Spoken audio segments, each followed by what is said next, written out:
Chapter 16, Loss, Grief, and Bereavement. Objectives. List the normal losses that occur during the stages of the life cycle. State how the response to normal losses influences responses to the loss of life. Explain the difference between grief, mourning, and bereavement. List the stages and tasks of the grieving process.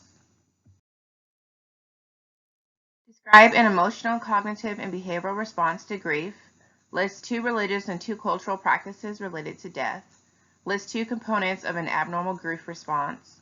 State the response to loss and grief at different development stages within the lifespan. Discuss the achievement of the letting go phase of the grief process. State 4 ways condolences can be expressed. These are the important key terms for Chapter 16.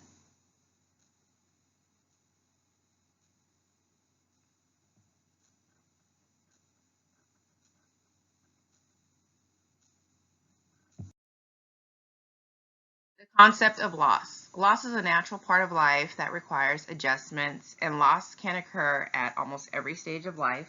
So when an infant is born, they lose the security of the womb. A toddler might experience loss when the parents have another child.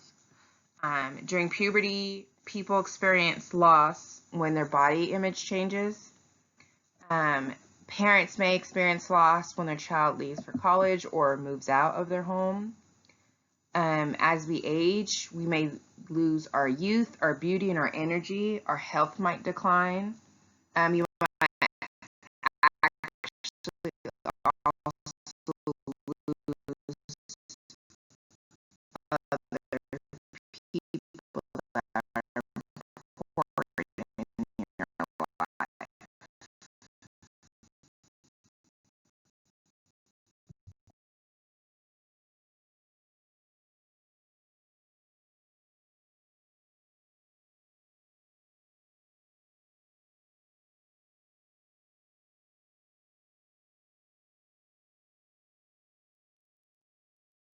Abnormal or atypical losses would be anything that would happen randomly. Like currently we have COVID-19, so people have lost someone quickly or unexpectedly.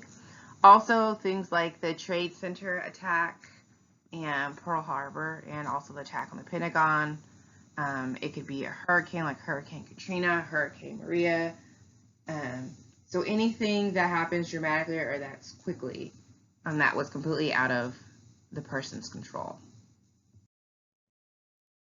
Responses to loss. So it's important to learn how to cope with disappointments.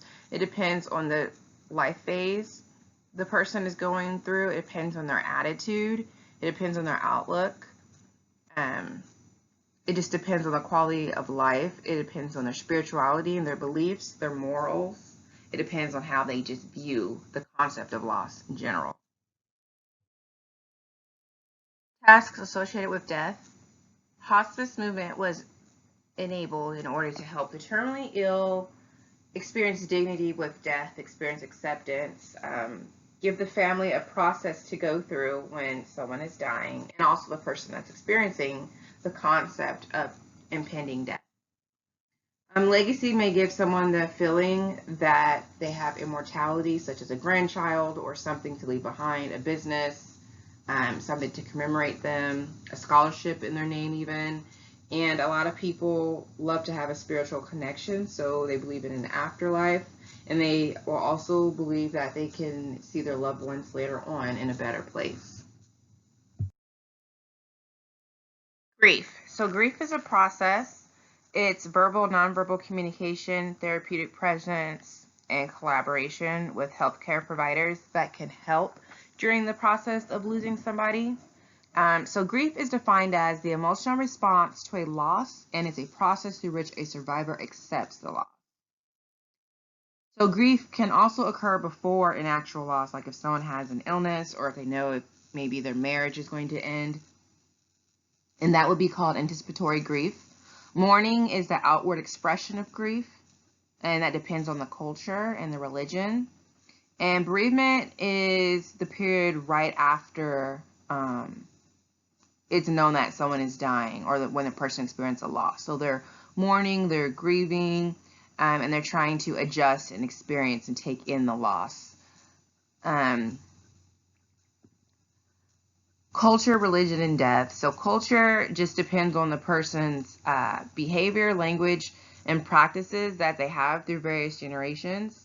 In this class, we're going to look at how different cultures, religions, or people in various countries grieve, because everyone doesn't grieve the same way. We have the typical way we grieve here as far as funerals or even a wake, but other cultures will do it differently, and other religions will do it differently. So on page 254 of your textbook to 247, it has some different cultures you can look at to see how they grieve, to get an idea. Some of you might have one of these cultures on your list for you specifically that was assigned to you, and other people just have to look online, just Google it to answer the questions for that discussion prompt for this chapter. So there is a normal grieving process, technically. It involves physical symptoms, emotional symptoms, and behavioral symptoms.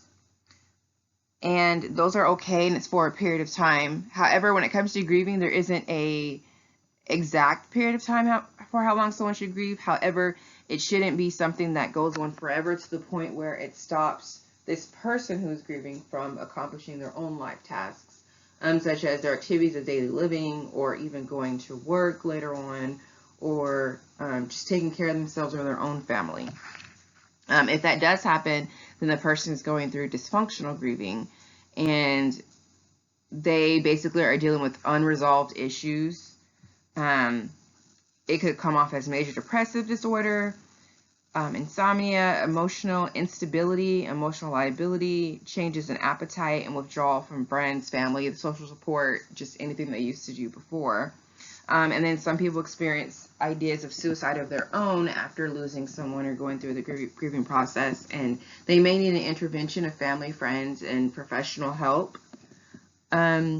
So when you think about someone that may be suicidal, it could be an event that involves social stigma. Blaming also occurs. Police investigation increases guilt. Survivors feel death could have been prevented. Survivors may feel decreased self-esteem. They may feel rejected and deserted. And the family might worry about them if it's something that might be inherited throughout the family. Role of the healthcare worker. So it's very important that healthcare workers are understanding of the grieving process and are there for the family to answer any questions that they might have, to offer them resources, community resources, familiar resources, therapy, counseling. And it's also important to have cultural competence, so understand the culture that this family comes from and help them along with their cultural values. It's important to help them with advice, accept emotions, forgive others, express emotions, cry, release pressure, avoid alcohol and drugs, rest, do chores, and seek support. And there are some things that people shouldn't say and should say. On page 249 of your textbook, it has table 16-4, so it says communicating with the bereaved. And so one example says things that you should say, like, I'm sorry for your loss, versus things that you shouldn't say, such as, I know how you feel. That usually upsets people, makes them feel insulted, and makes them feel angry.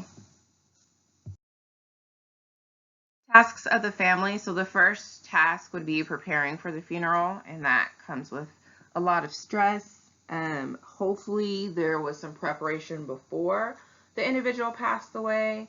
I believe it's easier if we know what the person wanted before they passed versus trying to decide everything later and arguing with family members. A eulogy is prepared, and that's where people can commemorate and celebrate and appreciate the person, which happens at the funeral. But the eulogy, we're actually saying more of what they were into, their hobbies, what they enjoyed, what their personality was like, what they lived for, talk about memories, and a summary of their life. So the family also have to deal with reorganization of roles, like who's going to clean the laundry, who's going to take care of the kids the most, maybe driving the kids to certain appointments or games, who is going to, take care of doctor's appointments, the bills. So all of that needs to be reorganized.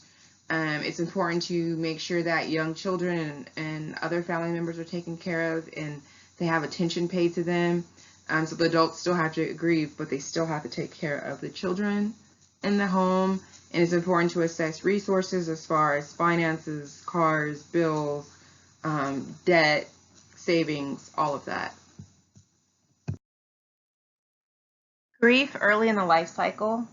Pregnant women will experience grief, especially with a miscarriage and especially also with a stillbirth that occurs.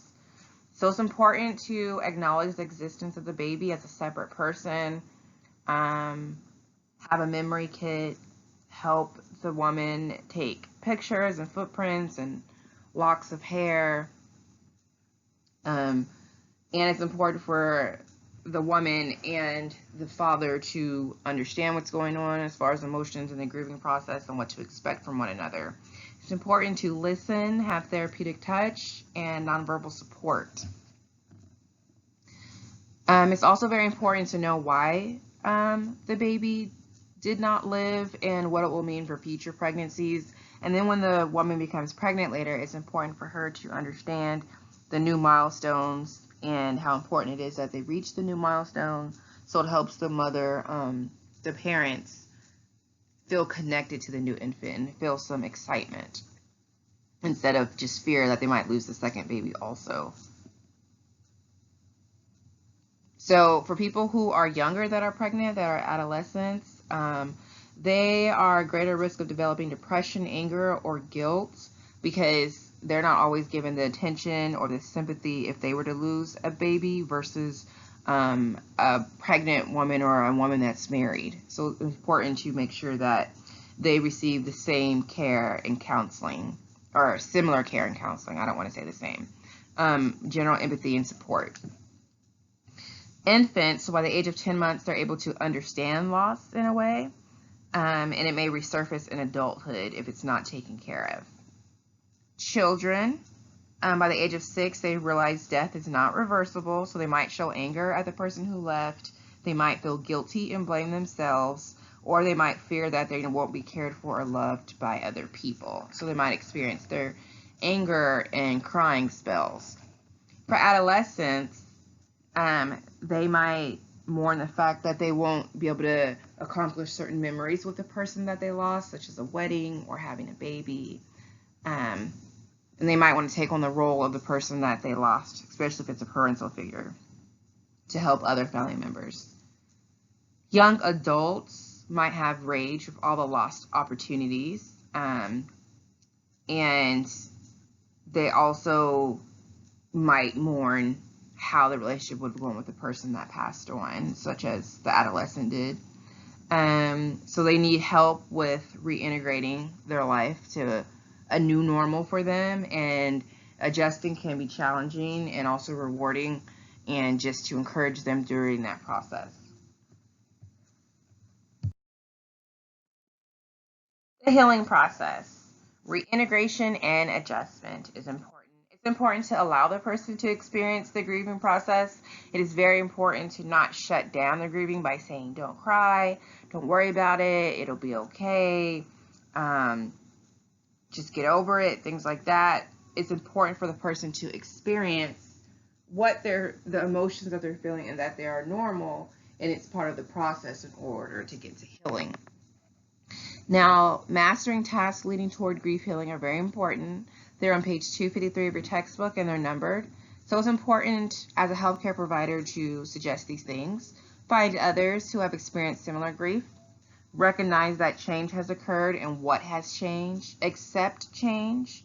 Make changes slowly. Become aware of what was and recognize that the good, the bad, the intense, all of it that was part of that relationship. Avoid thinking of what could have been. Let go of the past. And that does not mean forgetting. It just means releasing these memories. And then financial decisions. need to be reviewed. Helping grieving survivors. So it's important to give condolence, and that means that you are expressing sympathy to somebody that's grieving. There are different ways it can be done. A letter can be sent to a survivor or family members offering support, understanding the journey, and then helping the person move to the new aspect of their life since things won't be the same, and allowing them and helping them keep their dignity during the grieving process. So some things that are important could be writing a letter, visiting a survivor, helping with phone calls and arrangements for the person, selecting a gift or service to provide, so cooking, babysitting, helping clean the home, helping the adjustment of the household, so, offering to clean out the person's room or their closet, including the survivor in occasional positive activities, especially during the holidays, so they don't feel forgotten or alone. Remembering the anniversary of the death and offering support, so that way the person's not forgotten. And offering resources for coping. It could be community support, a book, somebody that's dealt with it similarly. So some people feel uncomfortable after someone dies and you don't know if you should mention them. What I have learned from being around people that have lost important family members is that they want people to bring up memories or to ask questions. They don't want to feel like they're the only person that still remembers this individual. And I'm also have been told that it hurts more when people don't ever mention them versus when people bring them up.